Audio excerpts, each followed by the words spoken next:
Talk with Nurse Mindy, episode the one where I can't pick a story, so I'm telling you the story, okay? Before we get started, a few important notes. I am a nurse. I am not your nurse. Nothing in this episode constitutes medical advice, a diagnosis, or a treatment plan. The stories I share tonight are from my personal life and my personal experiences. They reflect my perspective and my memory of events as I lived them. I am not speaking on behalf of the United States military, the Department of War, or any government agency or contractor. I was a civilian contractor, not a service member, and I want to be clear about that distinction because the men and women who serve deserve that respect. Tonight's episode discusses war zones, deployment, infidelity, divorce, miscarriage, mortar attacks, burn pit exposure, cancer, PTSD, ADHD, and the emotional toll of all of the above. Some content involves a child's disclosure of sensitive family information. Details have been kept intentionally vague to protect all parties involved. If any of these topics are triggering for you, please take care of yourself first. Pause. Come back when you're ready. This episode will be here. If you or someone you know is in crisis, please call 988, the Suicide and Crisis Lifeline. If you're a veteran or military connected and need support, the Veterans Crisis Line is available at 988, but you have to press 1.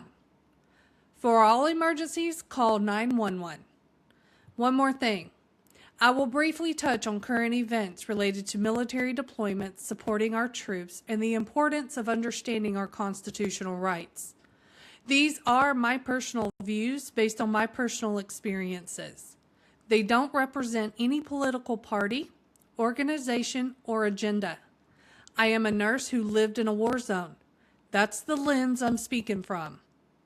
All right, let's do this, okay?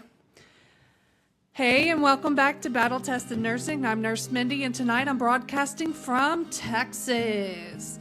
Tonight was supposed to be a regular episode. I sat down, I opened my notes, I have stories, Lord knows I do, okay? I have all those stories. I have enough stories to fill 100 episodes and never repeat myself. From broken bones in the desert, a soldier's miscarriage in a latrine, a tent fire that almost took everything, mortars coming in while you're trying to eat dinner like it's just Tuesday, soldiers sitting outside my door waiting nothing more than a real conversation. That's all they wanted. Dear John letters that gutted people worse than anything the enemy could do, moments that were terrifying, moments that were beautiful, and moments that changed who I am at a cellular level. And I sat here today trying to pick just one story for this episode, and I couldn't do it. Not because I didn't have them, because I have too many. And every single one of them matters. Every single one of them shaped the woman sitting behind this microphone right now. And picking one felt like telling the others they weren't important enough. And that's not true. They're all important. They're all part of the same story. So tonight, I'm not picking one. Tonight, I'm telling you the story. A big one. The whole thread. How a 25-year-old woman left everything she knew, including a husband she loved, and walked into a combat zone as a civilian. How that combat zone broke her heart, rebuilt her spine, showed her the worst and best of humanity, and eventually led her to nursing. This is part of my story. The real one. The messy, complicated, beautiful, painful, wouldn't change a damn thing truth of it. And if you're sitting there tonight wondering why you can't seem to fit your life into a neat little narrative that makes sense to other people, good, pull up a chair. Because mine doesn't either, and I'm done trying to make it. So let's go. I need to take you back Way back before the scrubs, before the stethoscope, before any of this, I grew up military. My dad, Terry Bullock, was a career veteran, Vietnam, a tour in Korea, Desert Shield, Desert Storm. His brothers served, his nephews served, our family friends served.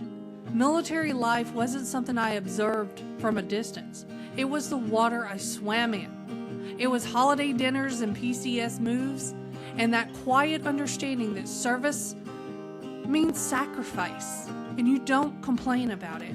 You just do it. That's how I was raised. That's in my bones. But here's the thing. I didn't fully understand what that meant until I went over there myself. Growing up, and it is one thing. Living it is something else entirely. So when I tell you that at 25 years old, something pulled me towards Iraq, I need you to understand that it wasn't random. It wasn't reckless. It wasn't some quarter-life crisis. It was something deeper than that. Something I still can't fully explain, honestly. It was 2004, and something inside me, call it intuition, call it purpose, call it God. Call it whatever you need to call it. Something said go. Not quietly either. It was loud. It was persistent. It was the kind of knowing that doesn't come with a PowerPoint presentation and a pros and cons list. It just was. And I accepted the job on a whim, just like that. And when I told my dad, this career military man, this Vietnam veteran who had seen things that most people can't even imagine, he didn't try to talk me out of it. He set me down for a fear class. A fear class. Just like the one he gave his soldiers before Desert Shield and Desert Storm. Same man, same energy, same calm. Same steady voice that had prepared soldiers for combat. And now he was preparing his daughter. And you know what? You want to know what his entire fear class consisted of? One line.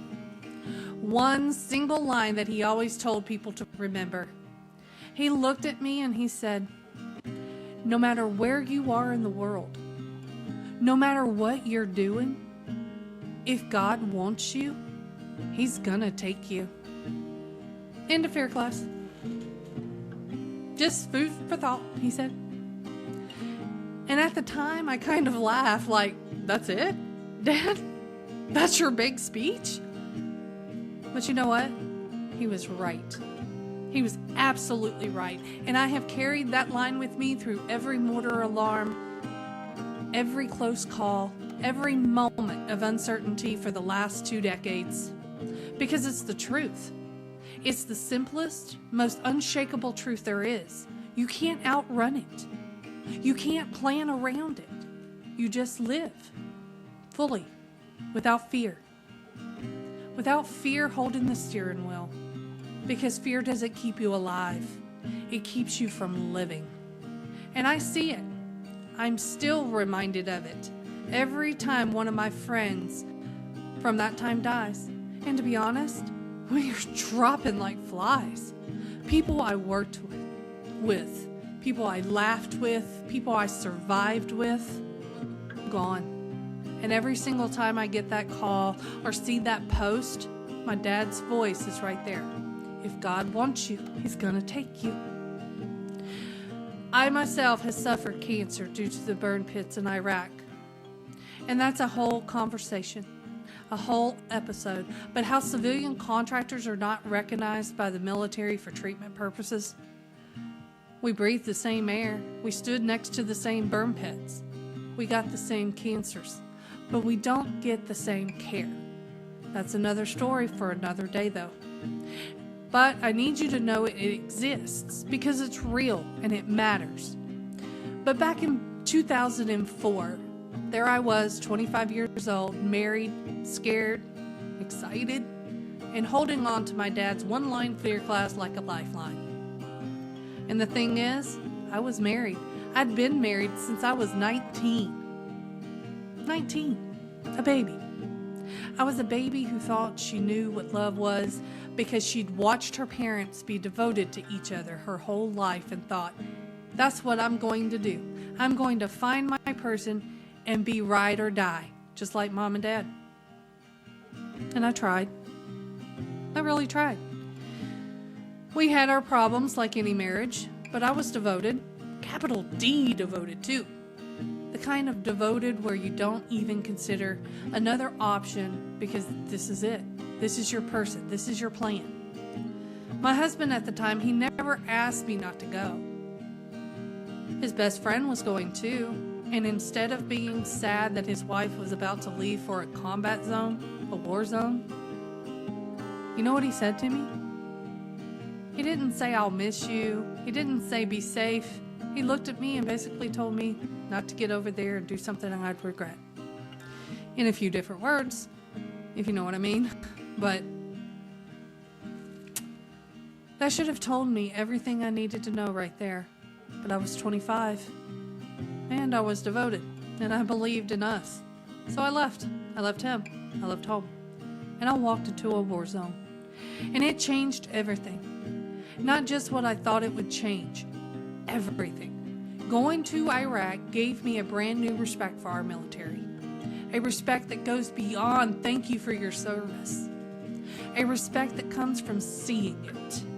From living alongside it. From watching 19-year-old kids carry weapons and responsibility that most adults couldn't handle and do it without complaint. They did it without complaint.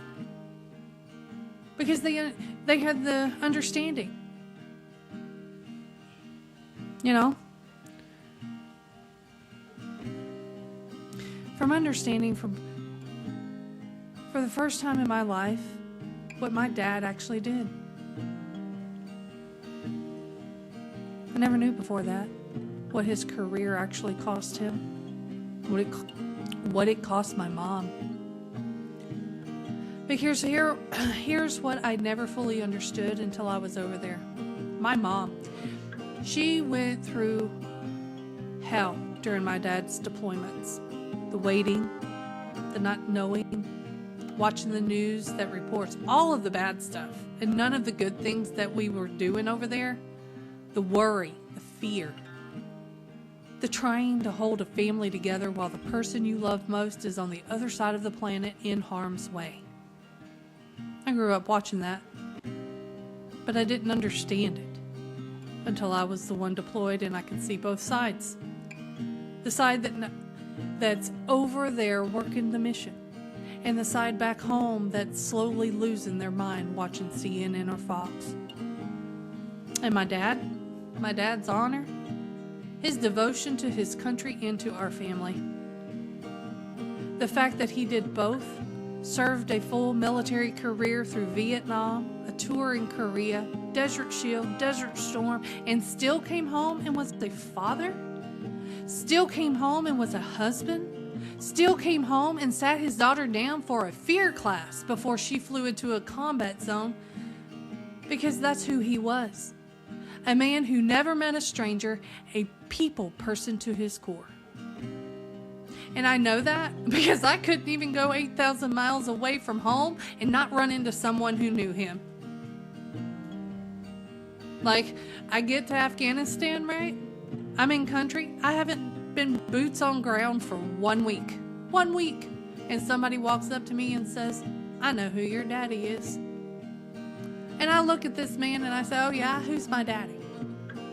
And he says, Terry Bullock. And all I could say was, crap, I can't go nowhere. Literally. 8,000 miles from home, a different continent, a war zone, and my daddy's people found me in 1 week. Turns out this man was my dad's battle buddy from Korea. And from that day on, from that very day, every single time we had a mortar attack, every time something was fired at us, every time anything went down, that man would stop by my office to check on me. If I wasn't on R&R, he was there, like clockwork. And one day I asked him, I said, "Why do you do that? Why do you always come and check on me?" And he looked at me like I asked the dumbest question in the world and said, "I'm your dad's battle buddy. And we look out for our own." And that, right there, is when I understood the bond that develops in an environment like a war zone. It's not something you can explain to someone who hasn't lived it. It's not friendship. It's not loyalty. It's something deeper than both. It's a covenant. My dad made that covenant decades beforehand while he was stationed in Korea, and it was still active, still honored, still keeping his daughter safe in Afghanistan decades later. That's military. That's service. And that's what my dad spent his career building. And I didn't fully understand it until I was standing inside of it. I need to tell you something that most people don't understand, and honestly, I didn't fully understand it myself until a few years ago. The war zone was peaceful for me. I know that's how that sounds. Mortars, explosions, alarms, 12-hour shifts, 7 days a week, months between R&Rs, and I'm sitting here to tell you it was peaceful. I found peace in a war zone. That's ironic to me. But it was, and here's why. And this is the part that I didn't figure out until much later. I didn't know I had ADHD back then. I had no idea. Nobody told me. Nobody caught it. It wasn't even on my radar. But a few years ago, when I finally got diagnosed, so many things clicked into place. And one of the biggest things that clicked was this. A war zone was quieter than the drama back home. In my ADHD brain, the brain that runs 100 tabs at once, that can't find stillness in a silent room, that is overwhelmed by the noise of a normal civilian life. The structure of deployment was like relief. There was order. There was purpose. There was one mission, one focus, one thing to do, and you did it for 12 hours. And then you slept, and then you did it again. The chaos outside, the mortars, the alarms, the operational tempo, my brain could process that. That kind of chaos has rules. It has responses. It has protocols. You hear the alarm, you respond. It's clear, it's concrete. But the drama back home, the relationship stuff, the emotional chaos, the uncertainty of does he still love me, and is my marriage okay, and all of the invisible noise that comes with the civilian life, that was the chaos in my brain that my brain couldn't handle. That was the noise I couldn't organize. So yeah, there were bad things that happened in the war zone. There was a morning when a female soldier had a miscarriage in a latrine, and I was there. There was a tent fire that I had to run to because if I didn't, all my tents would go up like a Christmas tree. They were soaked in kerosene for waterproofing, and if one went, they all went. There were broken bones. There was mortar attacks. There were real, legitimate, dangerous situations. But in my ADHD brain, those situations were easier to deal with than the emotional chaos of life back home. Because those situations had clear actions, clear steps. Respond, act, solve, move on. It was the unclear stuff, the stuff with no protocol, no procedure, no alarms that's telling you when to move. That wrecked me. And I didn't know why until I was diagnosed. And that's also, by the way, where my calm and emergencies come from. People ask me as a nurse, how are you so calm in a code? How do you not panic? And the answer is that my brain was built for that kind of chaos. The alarms, the urgency, the need to act now, that's where my ADHD brain performs at its highest level. That's where the noise finally makes sense. Iraq and Afghanistan didn't just train me for nursing. They showed me how my brain actually works. I just didn't have the language for it until years later. And while we're being honest, while I'm peeling back these layers, I have been diagnosed with PTSD too. But I don't talk much about it. And the reason I don't talk much about it is because mine is nothing compared to what our military soldiers have endured. And I will never compare my experience to theirs. Because what they carry, what haunts them, it haunts you in ways that I can't even describe. And it haunts countless of them every single day. I love our veterans. I saw their sacrifices. I saw the reasons why. And I will spend the rest of my career as a nurse honoring that. Freedom is not free. It never was and it never will be. There will always be someone who wants to end our freedom. And this is where we stand up and fight back. And we never let them have the chance to take it. Because freedom is ours. It's a constitutional right. But we all need to fully understand not just the Constitution itself, but the actual meaning behind what our forefathers put into those documents. The intent, the weight, and the cost. I didn't learn that from a textbook. I learned it from standing on foreign soil and watching Americans protect it. Now let me take you into the part of this story that broke me and then rebuilt me, because they happened almost simultaneously. The dream started within the first 7 months of my deployment. I would dream that my husband was cheating. Vivid, very specific. The kind of dreams where you wake up and your body knows something your conscious mind is trying to protect you from. But I couldn't prove it. Dreams aren't evidence. Dreams don't hold up in an argument. So I pushed them down. I told myself it was deployment stress. I told myself I was being paranoid. And then one day, he was seen at Hooters with another girl in another town. And the person who saw him, my foster sister at the time, she was the bartender and she was pissed. And now, it's not just dreams. Now it's a witness. Someone who loved me, who was furious on my behalf, confirmed what my subconscious had been screaming at me for months. And it gets deeper. Come to find out, my parents knew. My mom and dad were aware. And they had been planning to hire a private investigator before telling me, because they didn't think that I would believe them otherwise.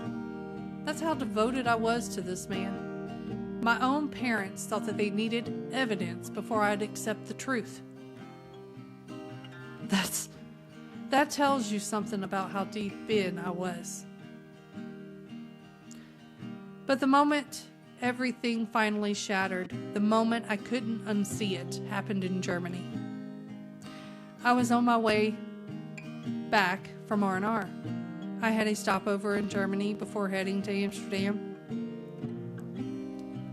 I take that back. I stopped in Amsterdam first and then Germany. And I was trying to call my husband to let him know I'd arrived safely, that I was okay, that his wife, who was traveling alone from a family vacation in Niagara Falls just days prior, had made it to Germany in one piece. He didn't answer. Couldn't get in touch with him. And that's when my mom let it slip. My mom, who had been trying to protect me, who had been planning the private investigator approach, she let something slip during that phone call, and everything in me went cold. So I called his daughter, my stepdaughter, my daughter since she was 2, and she was 10 now. Now I need to pause right here and explain something. She called me Mommy over her biological mom, and that was not something I asked for, demanded, or encouraged. That was something she chose, based on circumstances that I won't speak about today. Circumstances that are hers to share if she ever wants to. But she called me what she was comfortable calling me. and I honored that. I never made her call me Mom. She did that on her own. So I called her. She was at her biological mother's house, and I said, Mommy is going to ask you a question, and I want you to tell Mommy the truth, but I don't want you to tell Daddy. And she said, okay, Mommy. And I asked her, who's the blonde girl hanging out with Daddy? And she started to cry. And she started spilling her guts. Everything. All of it. Through tears. A child carrying the weight of her father's secret, finally given permission to put it down. I was in Germany alone. Thousands of miles from home. The last bit of relaxation time before going back to a war zone. And my stepdaughter, a child, was the one who confirmed what 5 dreams a foster sister at Hooters and my own parents already knew. He was cheating on me. While I was deployed, while I was in Iraq, while I was working 12-hour days, 7 days a week in support of our military, while mortars were coming in, while I was dealing with tent fires and broken bones and a soldier's miscarriage and all of the things that happen when you live in a war zone. He was with someone else.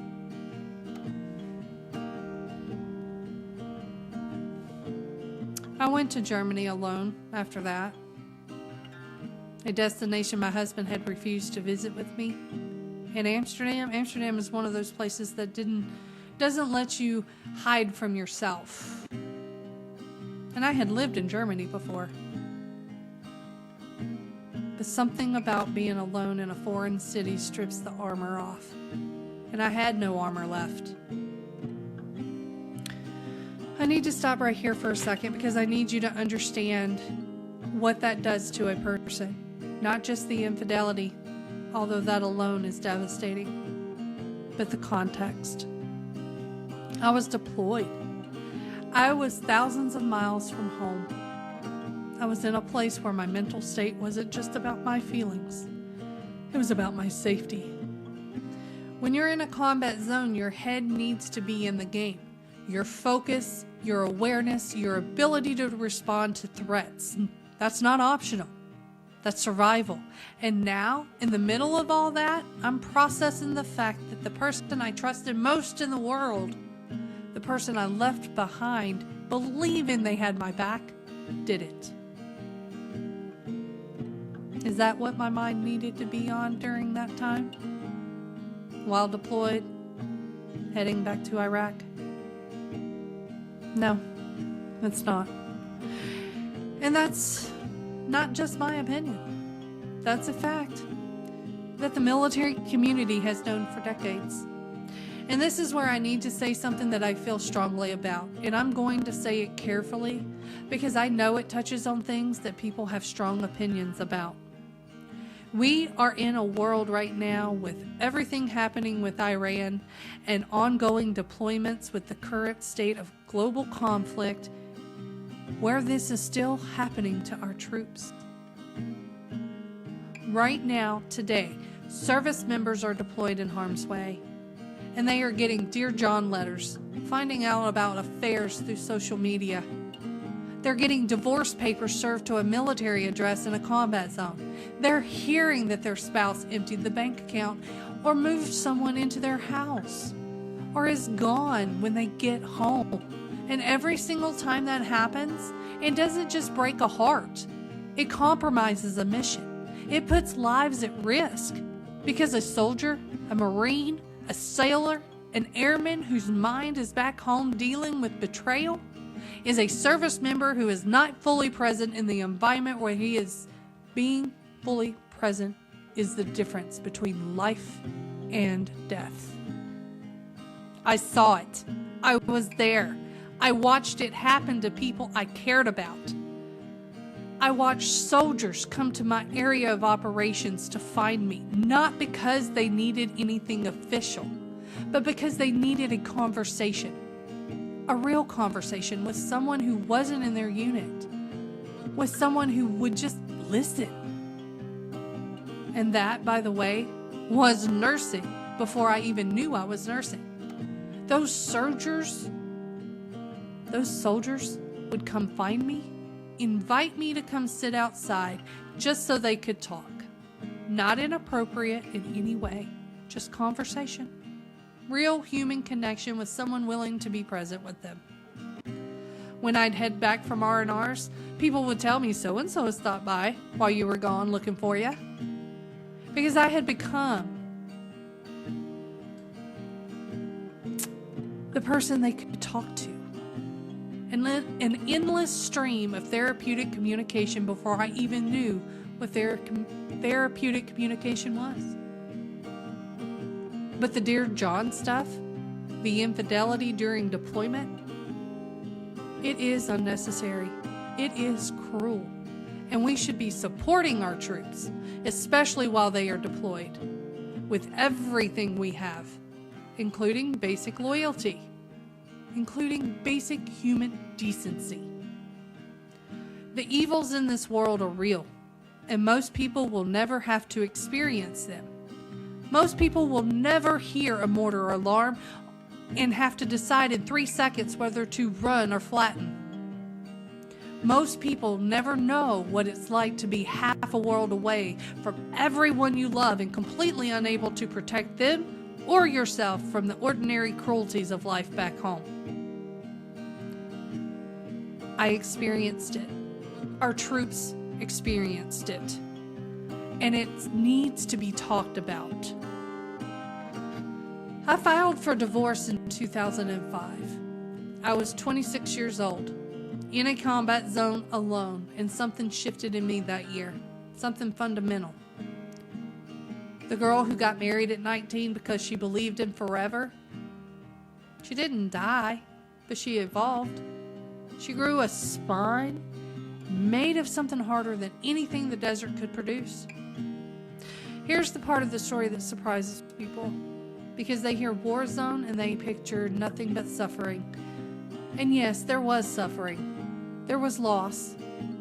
There were things I carry that I'll talk about on this podcast when the time is right. But there was also this. I made 6 figures working over there. And before you think this turns into a flex, hold on. Because what I learned about money during that time is one of the most important lessons in my life. Money isn't everything. And with money comes its own problems, its own complications, its own decisions that you think you're making from a place of wisdom. But you're really making from a place of wanting to fix things that aren't yours to fix. I was very generous with my money, and most of that generosity I am proud of. I built a family memorial with headstones for my family members. That's something I'd do again in a heartbeat. That mattered. That was legacy.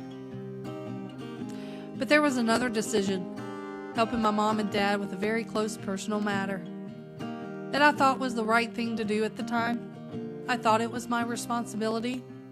It wasn't. It wasn't my responsibility. But I was 25, 26, making more money than I'd ever seen. And I thought money could solve things that money can't solve. And we are still living with the effects of that decision. I regret that one. Not because I didn't have good intentions, but because sometimes the most loving thing you can do is not step in. And I hadn't learned that yet. 6 figures taught me that. But the job also gave me something that money can't buy, and regret can't take away. Cocktails at the top of the Burj Khalifa in Dubai. Ziplining through the jungle canopy in Thailand. Exploring ancient caves in Belize. Or walking through monkey forest in Bali and laughing until I couldn't breathe. Scuba diving in water so clear you forget that the surface world exists. These are my memories. These are things that happened to me. A girl from a military family who got her heart broken in a war zone and then saw the world. Because that's what the job gave me. 12 hours a day, 7 days a week for months on end, and then R&R. And during those R&Rs, I didn't sit in a hotel room and feel sorry for myself. Well, maybe sometimes I did, but I'm human. But mostly I lived. I went places I never would have gone. I saw things I never would have seen. I experienced cultures and landscapes and moments of pure breathtaking beauty that exist on this planet and that most people will never witness. Not because they can't, but because life never puts them on the path. My path went through a war zone. And on the other side of that war zone were some of the most extraordinary experiences in my life. And between 2004 and 2013, Iraq to Afghanistan, and everything in between, I went from a heartbroken 25-year-old who didn't know who she was without her marriage to a woman, a fully formed, hella independent, seen the world, handled her business woman. Nobody taught me that. The experience taught me that. The deployments taught me that. The heartbreak taught me that. Picking yourself up when you're thousands of miles from home and there's no one coming to save you. That taught me that. My time in the Middle East humbled me in ways that I never imagined. It taught me to think differently, to see the bigger picture before making judgments, to get all sides of a story before forming an opinion, to consider all aspects of what could possibly go wrong before you act. That's not just life wisdom there. That's a clinical skill. That's nursing. That's critical thinking. And I learned it in a war zone, not a classroom. I came home from Afghanistan in 2013. I was 35 years old. And here's where the universe proves it has a sense of humor that borders on rude. Remember what I said earlier. I went to Iraq in 2004 to start a family. That was the plan. Go to Iraq, make money, build a life, come home, have babies. Be the family that my parents modeled me for. And instead, I got a divorce. I got a decade of deployment. I got the world, literally the world, but not the family. So, in 2013, I came home to try again, to start a family, and to start nursing school at 35. Let me say that again. 35. Starting nursing school at 35 after spending nearly a decade in combat zones across the Middle East. I went to Iraq to start a family and got a divorce. I came home from Afghanistan to start a family and enrolled in nursing school. It's funny how life does that. Same intention, different chapter, completely different outcome. The destination kept changing, but the heart behind it never did. And I tried again with love too. In 2014, I got married a second time. And that one didn't work either. But I need to be fair here, because this is battle-tested nursing, and we tell the truth on this podcast even when the truth is complicated. My second husband, it wasn't entirely his fault. I was not innocent myself, but it wasn't all his fault.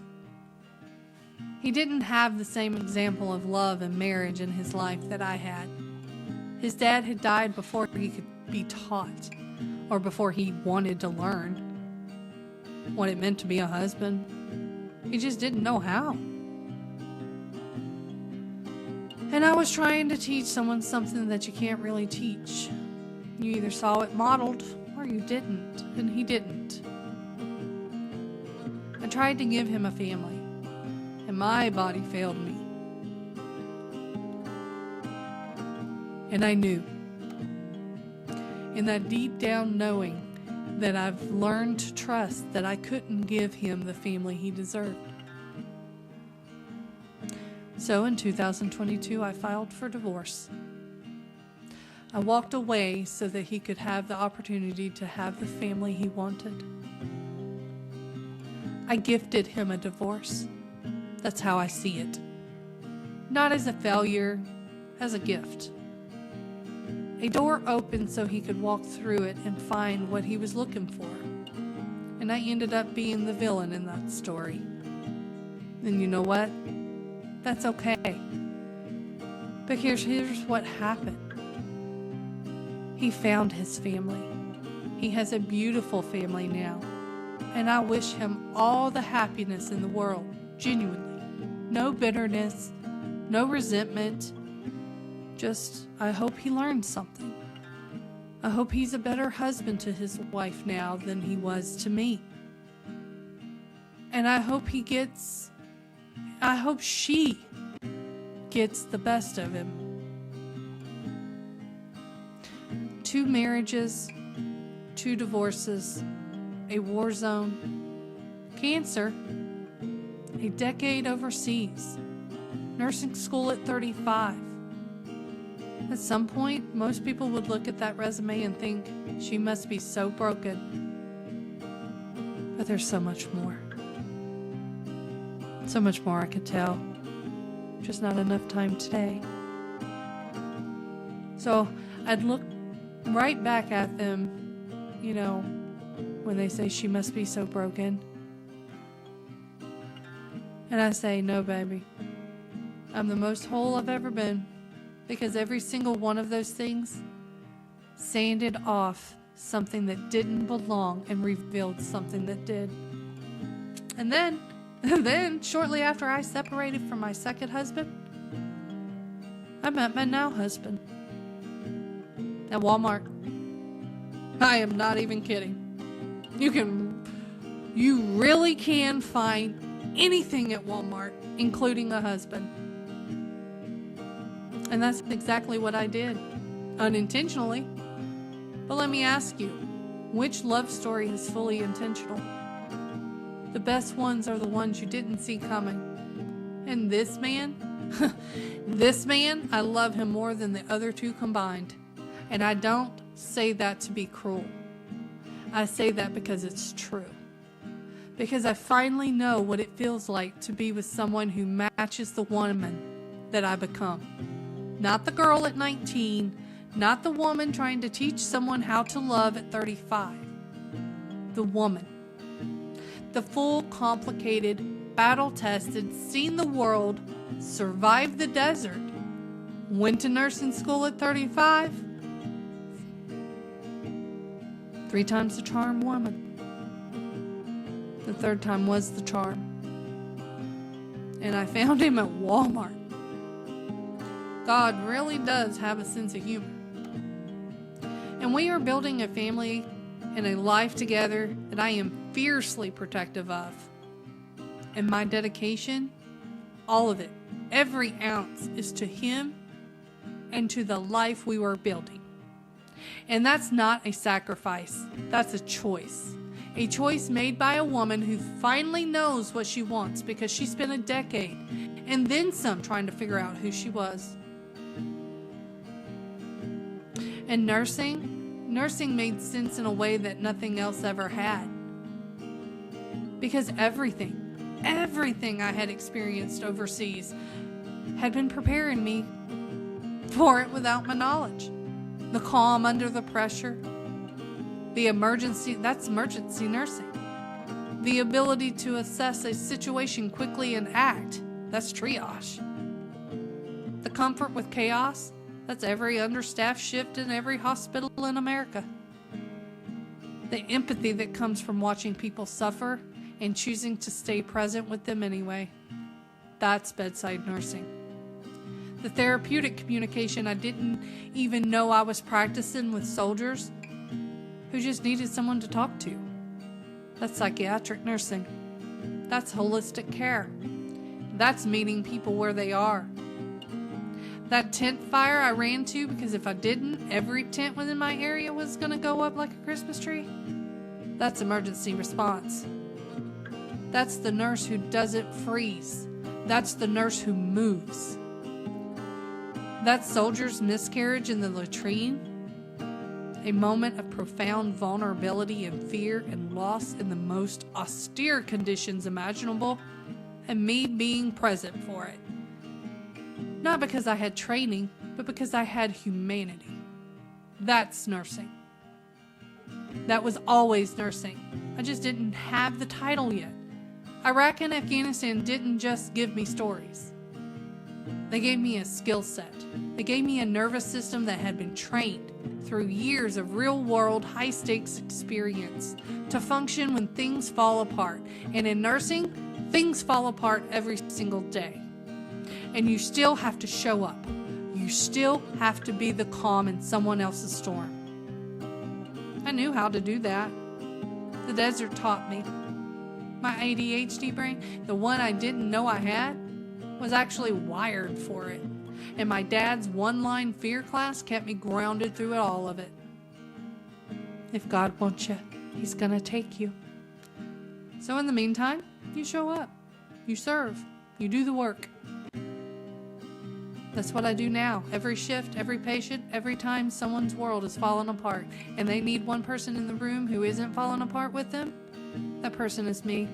And Iraq made her. People ask me all the time, would you do it again? Yes. Without hesitation, without qualification. Yes. Even knowing about the divorce, both of them, even knowing about the heartbreak, even knowing about the cancer from the burn pits, even knowing about the money mistakes, even knowing about the PTSD that I carry quietly, even knowing about every mortar alarm and every sleepless night and every moment of loneliness that hits you like a freight train at 2 a.m. in the housing unit 8,000 miles away from home. Even knowing all of it, I would do it all again. Because I wouldn't be here without all of that. I wouldn't be a nurse. I wouldn't have this podcast. I wouldn't have the calm that makes me effective in a code. I wouldn't have the independence that makes me who I am. I wouldn't have had cocktails at the Burj Khalifa and cave diving in Belize and scuba diving in Bali. Those are stored in my memory like treasures that nobody can take away from me. I wouldn't have a new respect for our military and a bone-deep understanding of what my dad gave his country. I wouldn't know what my mom endured. I wouldn't know the bond between battle buddies that transcends decades and continents. I wouldn't be the woman my husband found at Walmart. And yeah, even now, even as a nurse with a husband I adore, and a life I'm building and a podcast that lets me share all of this with you, there are moments when I miss it. The deployment life, the structure, the purpose, the intensity of knowing that what you're doing matters in a way that's immediate, intangible, and bigger than yourself. There are nights when I'm charting at 2 a.m. and something in me remembers what it felt like to walk out of my housing unit into that dry desert air and look up at the sky full of stars that you could only see when you're 1,000 miles from the nearest city light. It was so clear, and I miss it. Would I do it all over again? Even as a nurse now? Honestly, yeah, part of me would. But my dedication is to my husband and the family life we're building. And that's not a sacrifice. That's a choice. That's growth. That's a woman who went to war, came home, and finally built the things she went looking for in the first place. The 19-year-old who got married because she believed in love didn't have it wrong. She was just early. She was practicing. She was learning what devotion looks like by first giving to it the wrong person, but twice. So that when the right person showed up in the Walmart checkout line, She knowed exactly how to give it fully. And the 25-year-old who went to Iraq because something pulled her there, she wasn't running away. She was running towards the version of herself that could handle everything that came next, including nursing school at 35, including this microphone, including tonight. When I sat down with too many stories and couldn't pick just one, because they're all connected. They're all one story, her story, my story. And if I was to die tomorrow, I would be okay with that because I have lived an extraordinary life. I'm not saying that to be dramatic. I'm saying it because it's true. The caves in Belize, the stars over Baghdad, the Burj Khalifa, Monkey Forest, a battle buddy from Korea checking on me after a mortar attack. A stepdaughter who called me mommy because she wanted to. A dad who prepared soldiers and his daughter for war with one sentence. A husband I found at Walmart who loves the full, messy, complicated, beautiful version of me. And this, what you're listening to right now, this is just a few chapters. There is so much more that makes me who I am today. And so much more that I'll share on this podcast when the time is right. But tonight was the foundation. Tonight was the soil. So I started tonight by telling you I couldn't pick a story, and now you know why. Because you can't separate the mortar alarm from the soldier's miscarriage, from the tent fire, from the divorce, from the Burj Khalifa to the broken bones, from Monkey Forest, and from the nursing exam, from the family reunion on Camp Anaconda, from the 5 dreams, from the phone call in Germany, from a little girl crying and telling me the truth from her dad's one-line fear class.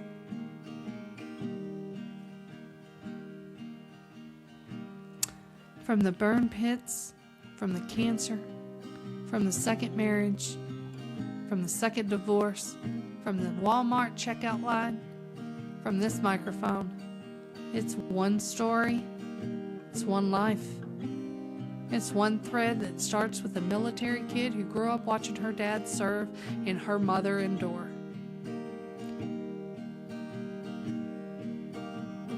Leads through a marriage at 19, a combat zone at 25, a divorce at 26, a decade of a deployment, a homecoming at 35, nursing school, a second marriage, a second divorce, a third marriage, and finally got it right that time. And eventually to a woman behind a microphone telling you all of this because she believes it matters.